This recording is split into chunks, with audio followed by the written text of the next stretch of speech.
சிம்ம ராசிக்காரங்க. சிம்ம ராசிக்காரங்களுக்கு 2024 பார்த்தீங்கன்னா பெரிய அளவுக்கு ஏற்றத்தை தர்றதுக்கு பிரசித்தி பெற்ற ஆஞ்சநேயர் கோயிலுக்கெல்லாம் போயிடுங்க. அனுமன் சாலிசா கேளுங்க, நல்ல அனுகூலம் காணப்படும். அதே போல் சிம்ம ராசிக்காரர்களுக்கு கண்டிப்பாக தேகாரோக்கியம், வயிறு சம்மந்தப்பட்ட விஷயம் மிக கவனமாக பார்த்துக்கணும். கழுத்து சம்மந்தப்பட்ட விஷயம், இஎன்டி பிரச்சனை, மயக்கம் வர்றது, சளி தொந்தரவு வர்றது கவனமாக பார்த்துக்கணும். சிம்ம ராசிக்காரர்களுக்கு நிச்சயம் லைஃப்பில் ஒரு மாற்றம் ஏற்படும். சிம்ம ராசிக்காரர்கள் இருக்கக்கூடிய வீட்டில் இருக்கக்கூடிய பெற்றோர்களுக்கு பெரிய அனுகூலம் காணப்படும். சிம்ம ராசிக்காரர்களுக்கு உயர்ந்த பதவிக்கு வருவார்கள். அரசியலில் பெரிய லெவலுக்கு ஸ்தாபிப்பார்கள்.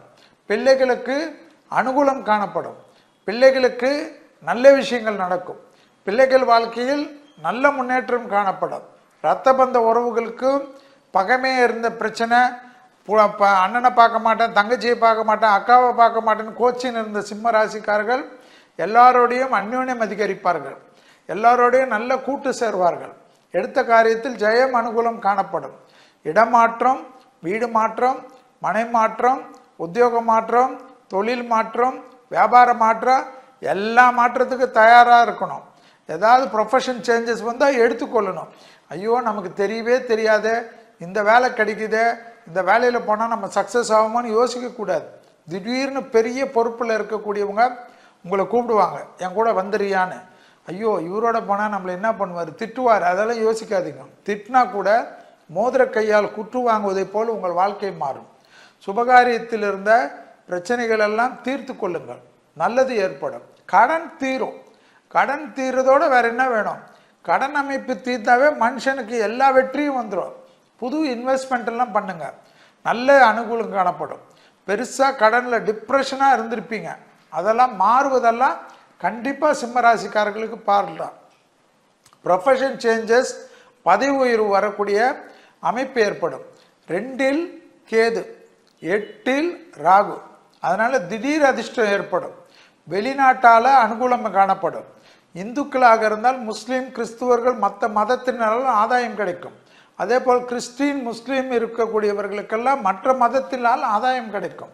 கடல் கடந்து ஏதாவது வேலை கிடைச்சிச்சுன்னா யோசிக்காதீங்க, அது சாதாரண வேலை கிடைச்சா கூட போயிடுங்க. கட்சியில் ஒரு நாள் பார்த்தீங்கன்னா லுல்லு சேர்மேன் மாதிரி ஆயிடுவீங்க. லூலு சேர்மேன் மாதிரி ஆகக்கூடியவர்களுக்கெல்லாம் அனுகூலம் கிடைக்கணும், அந்த அளவுக்கு அதிர்ஷ்டம் கிடைக்கும். அதனால் இது கிடைக்குமா, இந்த வேலை செய்யணுமா, இவ்வளோ கஷ்டமாக இருக்கும், கஷ்டப்பட்டால்தான் எல்லாமே கிடைக்கும். ஆனால் சிம்ம ராசிக்காரர்களுக்கு கிரகம் கஷ்டப்படுத்தினாலும் நன்மையை கொடுக்கும். குடும்பத்தில் ரொம்ப கவனமாக இருக்கக்கூடிய ராசிக்காரர்கள் சிம்ம ராசிக்காரர்கள். கணவன் மனைவி சாதாரண சண்டை கூட டைவர்ஸ் வரைக்கும் போயிடும்.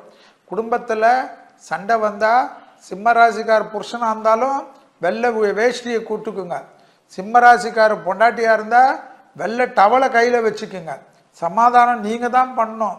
இல்லை நான் ரொம்ப ரோஷமானவன், நான் சூரியனுடைய வீட்டில் பிறந்தேன், நான் கத்துவேன்னா குடும்பம் போடும், அப்புறம் மற்றதெல்லாம் இருக்கும்.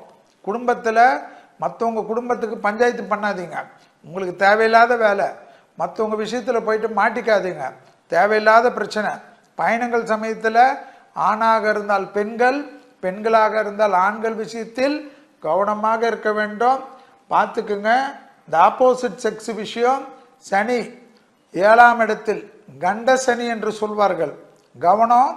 எக்ஸசைஸ் பண்ணலன்னா தேகாரோக்கியம் கண்டிப்பாக கெடும். நரம்பு கோளாறு வரும், வயிறு கோளாறு வரும்.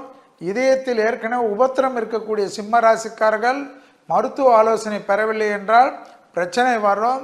வாகனத்தில் அதிக கவனமாக இருக்கிற ராசிக்காரர்களில் கடகம், சிம்மம் மிக முக்கியம் என்பதை ஞாபகத்தில் வைத்துக் கொள்ளுங்கள்.